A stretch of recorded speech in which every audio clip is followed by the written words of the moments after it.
Iba pa po yung pananagutan na sila ay nakipagtulungan gayong hindi na tayo miyembro ng ICC.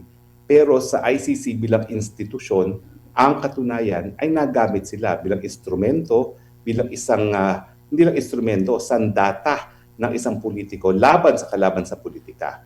At sa tingin ko, kapag tinanggap nila ang mga ebidensya na nakalat ng mga investigador nito, hindi na sila makakabawi doon sa persepsyon na nagpapagamit ang ICC bilang sandata ng ilang mga politiko. Ano po yung masasabi ninyo na ganito yung treatment na imbis na imbestigahan yung itong mga mismong information kasi nakita ko rin yung sa affidavit nila, merong mga pictures din eh. Merong mga resibo silang ibinibigay pero instead na imbestigahan pakakasuhan yung mga mensahero agad-agad, attorney. Ano masasabi niyo po? Well, talagang nakakaabala yan, no? Kasi ito naman ay isang sinumpaang saraysay. Alam nila, lahat silang 18 na kapag sila'y nagsisinungaling, pwede silang patawan ng parusang pagkakakulong kapag sila'y nagsinungaling sa isang notaryadong instrumento. So meron yung presumption na nagsasabi sila ng katotohanan dahil hindi naman talaga sila pipirma ng isang notaryadong dokumento na alam nilang puro kasinungalingan lamang.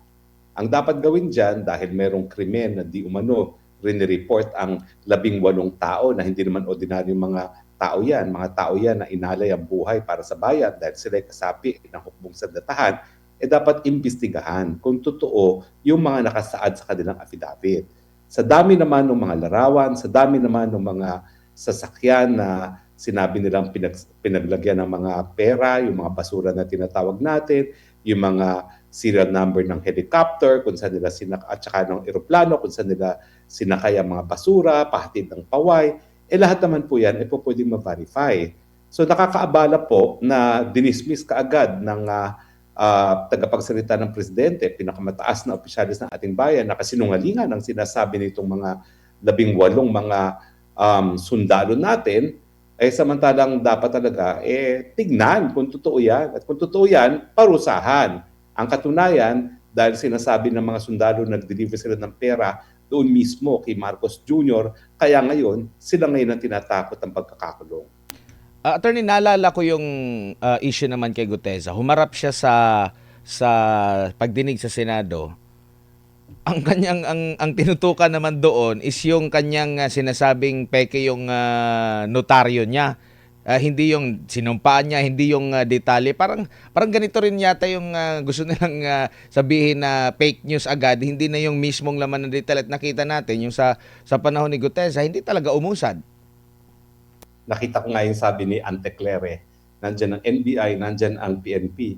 Pero sabi niya, panahon na para habulin ng mga fake news. Mali, Anteclere. Ang NBI at PNP, batas ang bumuo niyan, hindi para protektahan yung mga korap na mga opisyalis ng gobyerno kasama ng presidente kung sila ay tumanggap ng pera galing sa korupsyon. No? Ang trabaho nila, hanapin ang katotohanan at ipatupad ang batas. Kung talagang may ebidensya na tumanggap ang presidente mismo, ang unang ginang, ang anak na presidente na congressman ngayon, ng pera galing sa illegal na mga pamamaraan, so be it. No? Alam naman natin na habang presidente, ang presidente, hindi siya po pwedeng maidemanda. Pero sandali na lang, matatapos na ang termino niya. And meanwhile, yung kanyang may bahay at yung kanyang anak na kongresista po pwede pa rin mapanagot. Ang panawagan ko, sana naman yung mga kapulisan natin, mga taga-NBI, suportahan naman yung integridad ng kanilang kabaro, ng mga kabahagi rin ng hukbong sandatahan, dahil alam naman natin na talagang binuwis nila ang buhay para isiwalat itong ganitong katotohanan.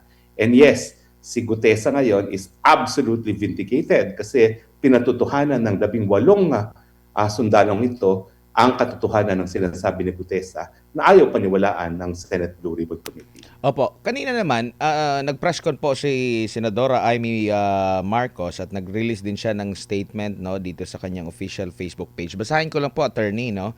Panawagan sa ating magigiting na kasapi ng Philippine Marines, kung may paratang ilatag ninyo ng malinaw, kung may ebidensya ilabas ninyo ng buong tapang, kumbaga sa maleta, mananatiling sekreto ang laman niyan kapag kung hindi ilalatag sa lamesa at bubuksan. Dito natin buksan sa Senado at suriin ang maleta ng katotohanan. Hindi maaring trial by publicity ang mangyari. Hindi maaring ang institusyon ng Senado at pati na rin ng Kongreso at ang dangal ng bawat halal ng bayan, Senado man o Kongresista, ay mayurakan ng walang kalaban-laban. Batid ko na nagpahayag kayo ng nais ninyong tayuan, ang mapahayag ninyo under oath. Yan din ang aking inaasahan at susubaybayan. Tama ang hakbang na yan upang maging opisyal ang lahat.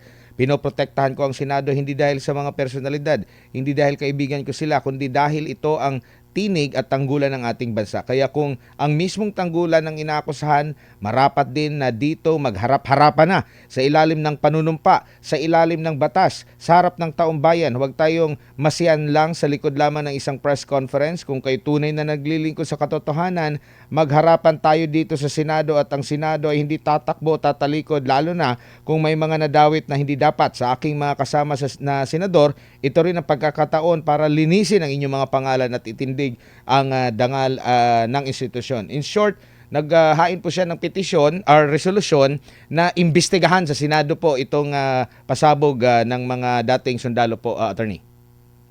Well, yan ay napaka-importante. Ngayong sabi na ni Auntie Claire na ang dapat gawin ng mga tagapagtupad ng ating batas, ng kapulisan at NBI ay hahabulin itong 18 sa pagkakalat daw ng fake news. No? So wala tayong maasahan na investigasyon dyan sa kapulisan at sa NBI. So ngayon, ang inaasahan na lang natin ay ang Senado. Pero syempre, alam naman natin na ang si Amy Marcos at ang kanyang 8 kasama ay nasa minorya. No? Decision pa rin yan ng mayorya kung ipagpapatuloy ang ganitong investigasyon.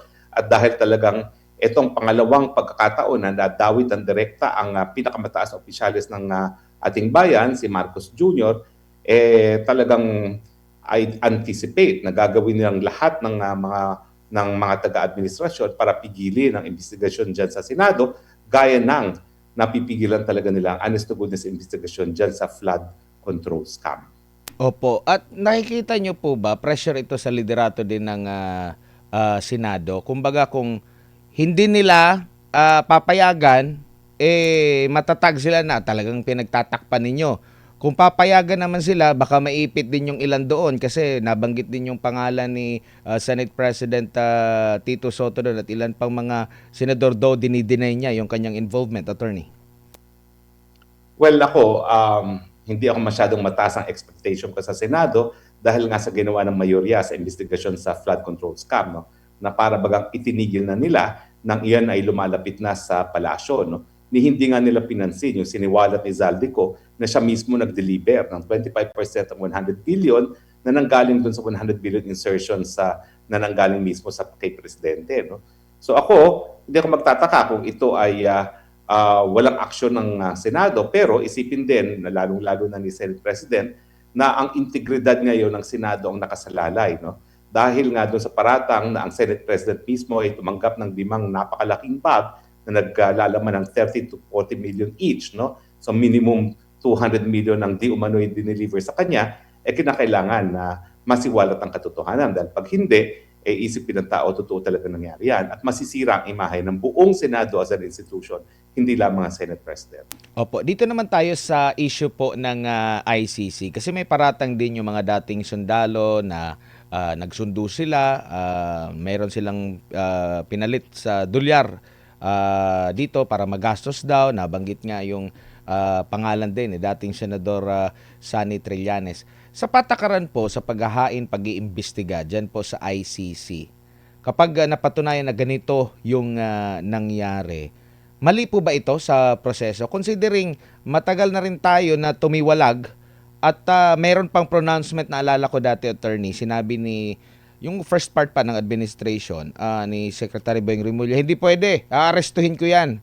Pero 'di ba nung panahon na nandito ka pa, nababanggit natin din sa programa na sinasabi mong nandito na yung mga taga-ICC at nag-iimbestiga na nga at which is nakwento dito sa kanilang affidavit po, attorney. Meron bang dito magiging butas yung magiging kaso o itong kaso ngayon ni FPRRD dahil dito sa ginawa ng taga-ICC sa pag-iimbestiga? Napakalaking butas yan. In fact, iskandalo yan. Kasi kahit anong anggulo mo tignan, mali yung mga sinasabi ng mga sundalo na tumanggap ng sasakyan, ng hotel, ng pagkain, at posibleng may tumanggap ang pera ang mga investigador ng ICC. Unang-una, kung totoo yan, yan ay korupsyon sa panig ng mga empleyado ng ICC na makakaapekto doon sa integridad ng mga ebidensya na kinalap nila na nagresulta sa pagkakakulong ni Tatay Digon at ngayon nga ay nagpatuloy na sa confirmation of charges. Pangalawa, ang ICC ay umaasa lamang sa kooperasyon ng mga estado pagdating sa investigasyon. Bakit? Kasi ang ICC, ang kanyang layunin ay itaguyod ang katarungan, no? International na katarungan. Hindi siya dapat nagagamit bilang instrumentong politikal na gagamitin ng mga ilang kalaban sa ilang mga individual gaya ni Tatay Digong. Pero yung mga sinasabi ng mga sundalo na si Zaldico bilang isang kalaban ni Tatay Digong at si Martin Romualdez ang siya nagbigay ng sasakyan, ang nagbigay ng mga testigo, ang nagbigay ng pagkain, hotel accommodations, at pati na siguro pera, yan ay nagpapatunay na hindi talaga kooperasyon ng Estadong nangyari, kung hindi kooperasyon ng mga kalaban ng isang akusado. At yan ay talagang malaking dagok sa ICC dahil mawawalan ng saysay yung katarungan na nais itaguyod ng ICC dahil ito ay pruweba na nagamit lamang ang ICC bilang sandata laban sa kalaban ng mga Marcos administration. Pero doon po sa sinasabi po na wala na tayo sa jurisdiction nila, kabilang po ba yun na hindi na dapat natin, welcome sila, pwede sila makapunta sa Pilipinas as turista, pero kung mag-iimbestiga at makipag-ugnayan sa kanila, bawal na yun? Iba pa po yung pananagutan na sila ay nakipagtulungan gayong hindi na tayo miyembro ng ICC. Pero sa ICC bilang institusyon, ang katunayan ay nagamit sila bilang instrumento, bilang isang, hindi lang instrumento, sandata ng isang politiko laban sa kalaban sa politika. At sa tingin ko, kapag tinanggap nila ang mga ebidensya na nakalat ng mga investigador nito, hindi na sila makakabawi doon sa persepsyon na nagpapagamit ang ICC bilang sandata ng ilang mga politiko. At kung halimbawa, totoo na dito rin sila ay nag-imbestiga, dito sila kumuha ng impormasyon tapos doon lilitisin sa ICC. So ibig sabihin, pwede talaga na dito rin na litisin kasi parang same lang din naman na dito sila kumuha din ng information. Pwede rin naman nila ilatag at ireklamo ang inirereklamo nila sa ICC ngayon, attorney. Yun nga yan ang obvious Kaya nga yung nagsabi yung abogado ng biktima, nasabi daw ni Remulla, hindi na pa pwedeng maimbestigahan dito sa Pilipinas mga krimen na yan. Itong testimonya ng 18 na sundalong ito nagpapakita na si Boying Remulla sa sarili niyang tahanan sa Bel Air, Makati ay siyang nagbigay ng ebidensya. Hawak naman pala niya ebidensya pa at hindi niya isampa doon sa mga piskal na sa mahabang panahon ay nasa ilalim niya nung siya'y kalihim ng Secretary ng Department of Justice at ngayon dahil siya ombudsman, may kapangyarihan pa rin siya mag-imbestiga laban sa mga taong gobyerno at dapat siguro yung mga ebidensyang ibinigay niya sa ICC ang gamitin niya ngayon para nga magsampa ng kaso doon sa mga nagkakasala kung mapapatunayan. At hindi lang yung recent under sa administration pa ni Secretary Boying Remulla, nung panahon din ni Secretary Leila de Lima, which is mayor pa, ang dating Pangulong Rodrigo Duterte, kung saan nababanggit nga doon sa ICC, merong kapangyarihan during Aquino administration na paimbestigahan ito, pwedeng gamitin lahat ng mga resources, wala din naman silang isinampang kaso din po, attorney. Yun nga ang nakakalungkot at nakakabuisit. Ngawa ng ngawa itong si De Lima na lumabag sa batas si Duterte, samantalang naging Secretary of Justice siya, naging Commissioner, Chairman ng Commission on Human Rights. Wala naman siyang ginawa nung siya nasa opisina para imbestigahan at litisin si Tatay Digong at matapos ang 6 na taon ng kanyang panunungkulan, tsaka siya ngangawa-ngawa na dapat parusahan si Tatay Digong. Ang tanong, kung talagang may kasalanan si Tatay Digong, bakit nung siya ang chairman ng CHR at ng Secretary of Justice, hindi niya kinasuhan si Tatay Digong?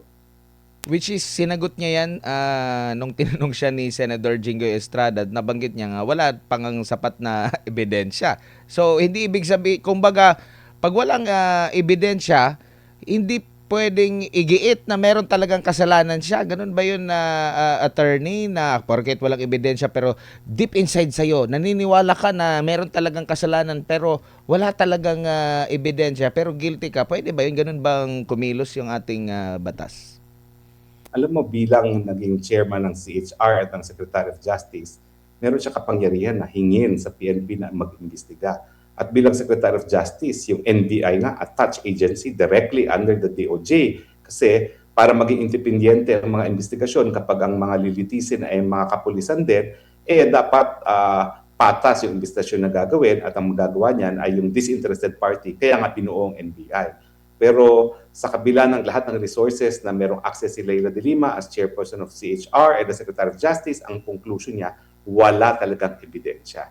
So kung talagang walang ebidensya noon, wala ring ebidensya ngayon.